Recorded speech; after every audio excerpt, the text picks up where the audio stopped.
Sa isang isla sa Sabah,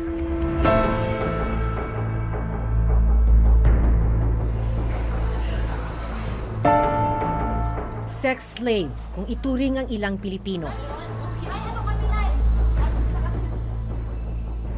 Pagdating ng mga biktima dito sa Labuan, kinukuha agad yung kanilang passport. Sasabihan sila na meron na silang utang. Pinangakuan sila ng legal na trabaho, pero pagdating doon, sila'y ikinakandado. Ibinebenta ang katawan at paulit-ulit na inaabuso. Sabi ng boss, kailangan daw po namin magpalabas ko sa customer. Ano ibig sabihin ng magpalabas? Tapos yung customer gagamitin ka. Papasok sa isang hotel. Makatakas pa kaya sila sa kalbaryong kinasadlakan?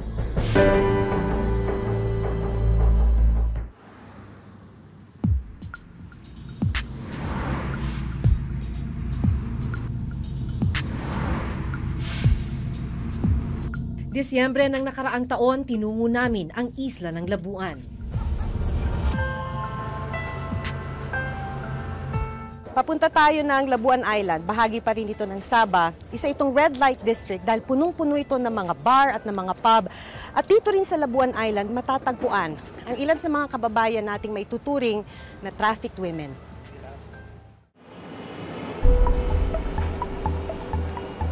Mula Kota Kinabalu, kailangang sumakay ng isang ferry papunta sa isla. Isa sa dinarayo dito ay yung kanilang entertainment na buhay pagsapit ng gabi.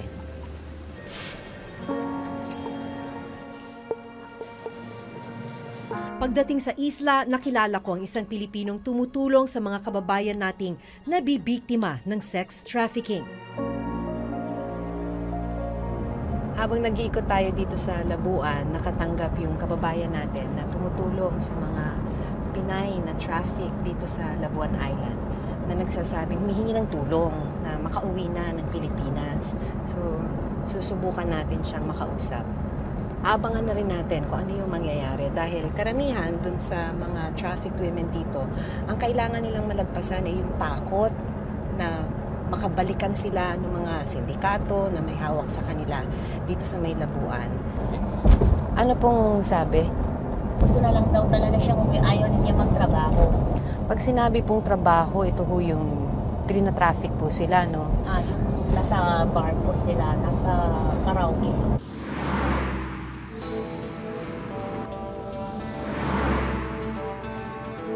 Sa patuloy naming pag-iikot, nadaanan namin ang mga bar na sinasabi ni Mercy. Tinuturo sa atin yung mga tinatawag nilang mga club kung saan marami raw na mga trafficked women, katulad nitong kung saan tayo nakahinto ngayon. So yung mga trafficked women daw, sa araw ay ikinukulong sa ibang mga bahay, hindi lang natin alam kung saan. Pero pagpatak na ng gabi, kunyari alas 8, alas 9, alas 9:30, yan dinadala na daw sila dun sa mga bars para ibenta sa mga customers.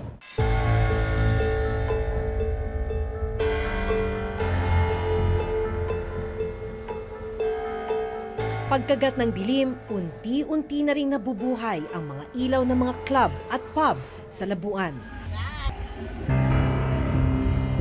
Isang asset ang sinubukang pumasok sa isa sa mga bar.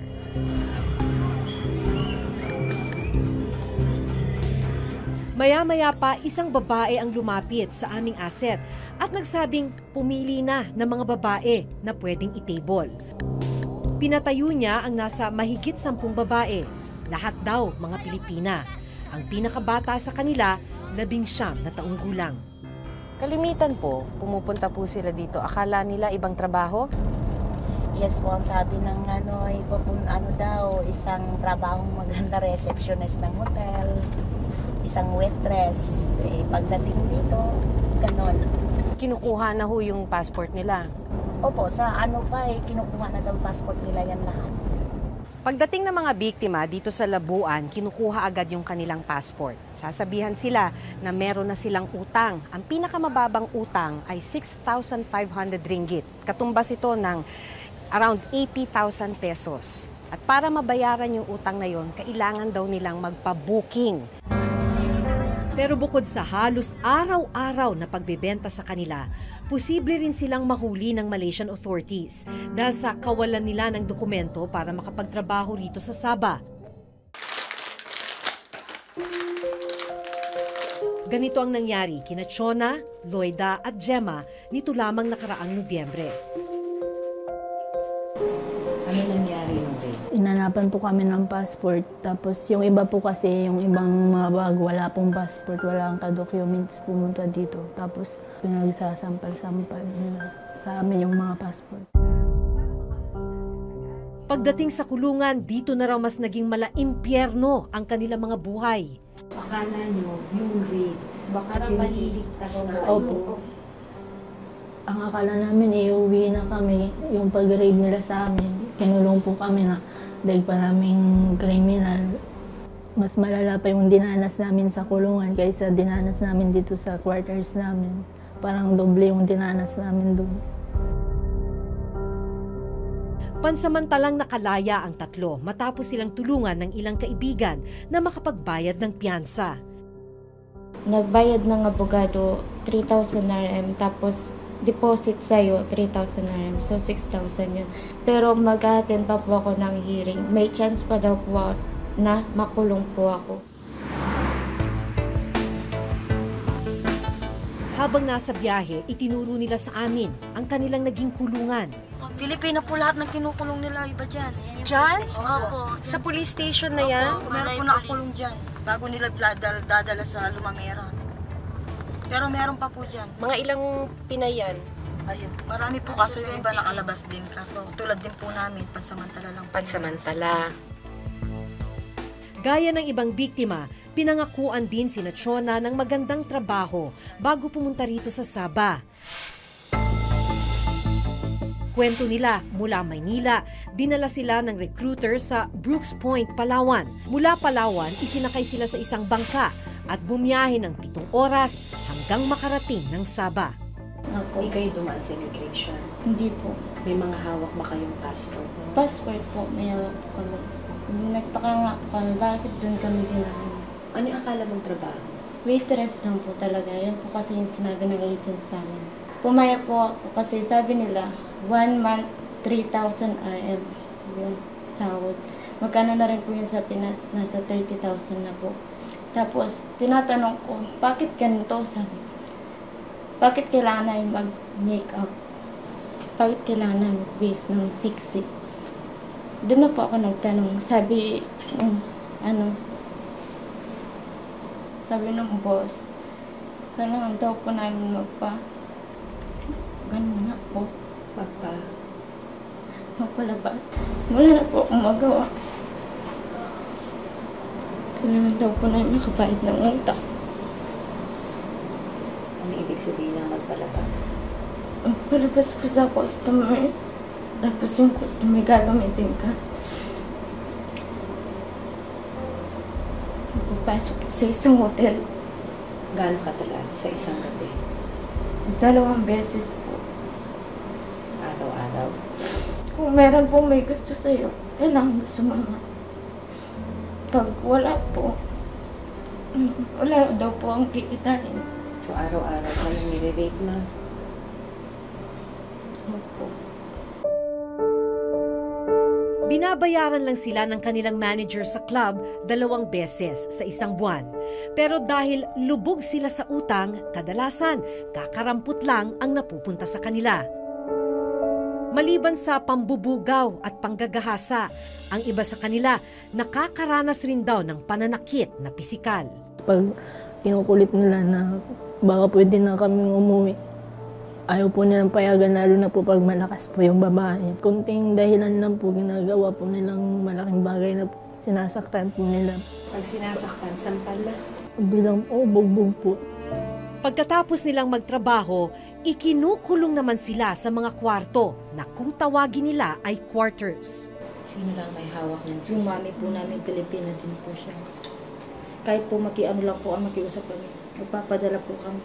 Tawagan ko muna si boss, kailangan ko muna siyang tawagin. Siyempre, kailangan na po ng pamilya namin magpadala ay yung pera ko. May oras din po yun, 30 minutes lang po yung panlabas ko. Pero ang mas masaklap, isa sa mga Pilipinang nabiktima ng sex trafficking dito sa Sabah, napatay ng lalaking nag-booking sa kanya. Sa liblib na kalsadang ito, natagpuan ang bangkay ng isang Pilipina na isa sa mga trafficked women dito sa Labuan Island. Nakita yung naaagnas niyang bangkay dito sa may gilid ng kalsada.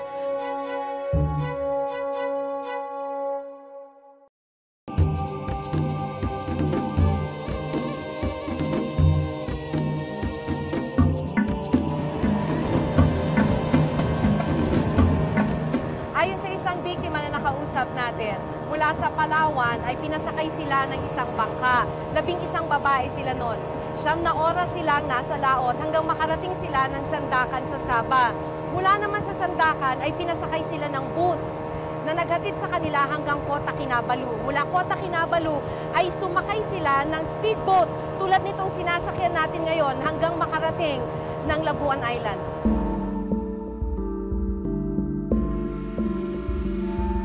Walang kamalay-malay ang grupo ni Nachona na sa pagdating sa Sabah, isasabak sila sa bentahan ng laman. Hindi alam ng mga pamilya nila sa Pilipinas na nabiktima sila ng sex trafficking. Alam ba namin, pamilya mo, kung ano nangyayari sa'yo? Hindi po. Anong alam nila? Ang alam nila, nagtrabaho po ako waitress. Pero hindi nila alam na nabiktima po ako ng agent ko po. Kasi hindi ko po masabi-sabi sa papa ko. Ayoko po kasing mag-alala yung papa ko kasi may sakit din sa puso yung papa ko. Baka hindi niya kayanin. Tapos nagtaka sila na hindi nila ako makontak sa loob ng 2 linggo. Sabi ko lang po nagka-problema yung cellphone ko, wala pa akong pambili. Dahil iniiwasan ko po may mangyari din sa papa ko. Kasi ako lang din po yung inaasahan sa amin.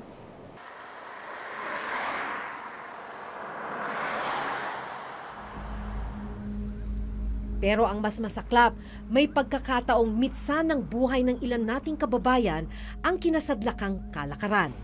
Taong 2016, napatay ng lalaking customer ang isang Pilipinang traffic victim. Sa liblib na kalsadang ito, natagpuan ang bangkay ng isang Pilipina na isa sa mga trafficked women dito sa Labuan Island. Ayon sa investigasyon ng mga pulis, binuking yung Pinay sa isang bar sa may sentro ng Labuan Island. Yun na yung huling pagkakataon na nakita siya. After a month, nakita yung naaagnas niyang bangkay dito sa may gilid ng kalsada. At ayon din sa autopsy, basag yung kanyang bungo at napakarami niyang saksak sa iba't ibang bahagi ng katawan. Ang grupo ni na Mercy ang gumawa ng paraan para mauwi sa Pilipinas ang bangkay ng biktima. Hanggang sa ngayon, wala pa rin daw nahuhuling suspect sa pagpatay sa biktima. Sa kinakaharap na kaso ni Nachona, sinubukan daw nilang humingi ng tulong sa Embahada ng Pilipinas sa Kuala Lumpur. Paano ka humingi ng Nung tulong? kakalabas ko lang po nun, kasi inisip ko yung mga kasama ko. Sabi ko, parang awan nyo na po, may mga nangangailangan ng tulong po yung mga kasama ko, mga bagong panganak pa, nakulong nga po. Gusto namin sana ibalik na kami sa Pilipinas. Iyon po, sabi sa amin, hintayin nyo na lang yung tawag. Kung may tatawag sa inyo, kinuha lang po yung number ko. Tapos, hinihintay ko po yung tawag. Tapos kapag tinatawagan ko po, dinidecline na po nila yung tawag namin. Check. Mula nung umpisa, ang gusto nyo nang makauwi. Opo, kahit po wala na po kami dala, uwi lang po kami. Sabi nga po namin, kahit tisin na lang namin yung hirap sa Pilipinas at least hindi naman gaano kahirap yung naranasan namin dito. Sinubukan naming makipag-ugnayan sa Embahada ng Pilipinas sa Malaysia. Kung pwede mabigyan ng legal representation yung mga babaeng nakakulong pa, tapos itong nakalabas, baka naman we can bring them home. Sige, Conjen. Apparently, ang sinasabi ng embassy, hindi nila alam kung ano yung nangyari the past month na nagkaroon nga ng mga several raids, tapos inaresto instead na ni-rescue yung mga kababayan nating Pilipinas. Hintayin natin yung kanilang magiging aksyon. Nangako naman sila na gagawa sila ng mga hakbang, lalo na dun sa pagpapauwi ng mga kababayan natin. Matagal nang nangyayari ang sex trafficking sa bahaging ito ng Sabah. 10 taon na ang nakararaan ng unang siyasatin at ilantad ng Reporter's Notebook ang iligal na kalakaran at ang naging pagdurusa ng mga biktima sa Sabah. May kumuha po ng passport namin. Yun po ang nagpa-check. May binayaran po yun ng taong nag-recruit sa amin. Marami ng mga napupunta dyan sa Sabah ay galing din sa Western and Southwestern Mindanao. At pabalik-balik nga sila doon. Kasi nga, para sa kanila, yung pagkakakitaan ay nasa Sabah. Hanggat hindi pa rin masagot ng pamahalaan, paano niyang i-address yung issue ng claim, yung legal issue, at paano niyang tutugunan yung mga pangangailangan ng ating mga tauhan doon. Despite this claim, hindi sila makakagalaw, hindi sila makaka-come up ng solusyon dun sa mga problema ng ating mga Pilipino sa Sabah. Sa buong mundo, ikatlo ang human at sexual trafficking sa itinuturing na most profitable organized crimes na umaabot sa $32 billion kada taon. Minsan nang itinuring ng United Nations ang Pilipinas bilang isa sa mga bansang may mataas na kaso ng human trafficking. Isa raw ang Pilipinas sa pinagmumulan ng mga biktima patungo sa ibang rehiyon. Bilang tugon, binuo ang Interagency Council Against Human Trafficking o IACAT na naglalayong mapigilan ang trafficking sa mga Pilipino at ang maparusahan ang mga traffickers at illegal recruiters. Sa datos ng IACAT, nasa 232 traffickers na ang nakonvict o nahatulan ng guilty mula 2011 hanggang 2016. Sa isang pag-aaral ng United Nations, nasa 60,000 hanggang 100,000 ang mga Pilipinong nabibiktima ng sex traffickers. Maparusahan man ng mga traffickers sa Pilipinas, wala namang kasiguruhan ang kahihinatnan ng mga biktimang nakakulong sa ibang bansa, gaya ni Chona. Yes, when reports like this reach our embassy, they immediately make a diplomatic representation to the Malaysian government to solve these abuses. Secondly, in the past months, nung may pictures kami nakita dyan, we immediately had a plan for a team to go there to assist the Filipinos to go home, precisely to get them out of that abuse situation. Gaya ng ipinangako ng Consul General ng Pilipinas sa Malaysia, matapos lamang ang 2 araw mula nang sila'y aming makausap, binisita nila ang grupo ni Chona. Pumunta rin sila sa immigration officer ng Labuan Island para alamin ang kaso ng 3 at iba pang Pilipina. So we are here to intervene on their behalf. Hopefully we can convince the authorities here to respect their rights and provide them the necessary legal protection, and hopefully mapauwi natin sila. Unfortunately, this kind of cases is kind of widespread in this part of Malaysia. We have a lot of Filipinos who are experiencing the same situation, except that the only time that we know about is when they report.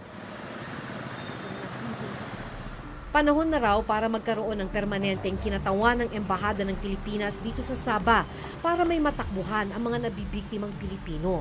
Sana bigyan tugon ito ng ating pamahalaan para naman hindi mahirapan yung ating kababayan dito.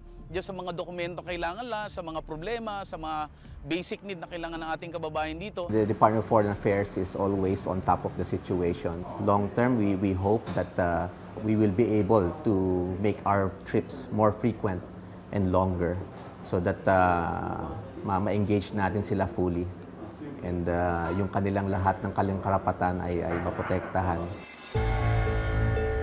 Kailangan rin daw magkaroon ng mahigpit na pagbabantay sa mga pantalan, airport at maging sa mga tinatawag na backdoor para mapigilan ang pagpuslit sa mga Pilipino.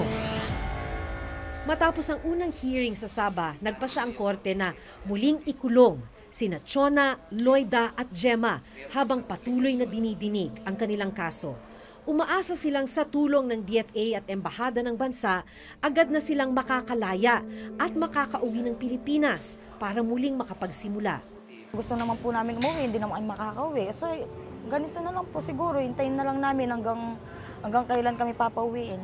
We are sending funds there to hire lawyers to defend them as part of our advocacy.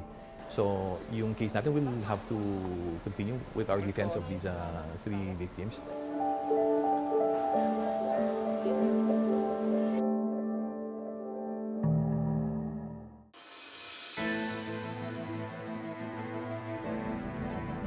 Hindi ko lubos maisip ang kalbaryong dinaranas ng ilang kababayan nating Pilipina. Darating silang dayuhan sa Sabah, bitbit ang pag-asang magtrabaho at kumita para sa pamilya. Pero itatrato silang parang hayop na ikukulong sa hawla. Konkretong plano at aksyon ang kailangang gawin ng gobyerno para masigurong wala nang mabibiktima ng ganitong uri ng kalakaran. Mula rito sa Sabah, ako si Maki Pulido at ito ang nakatala sa aking Reporter's Notebook.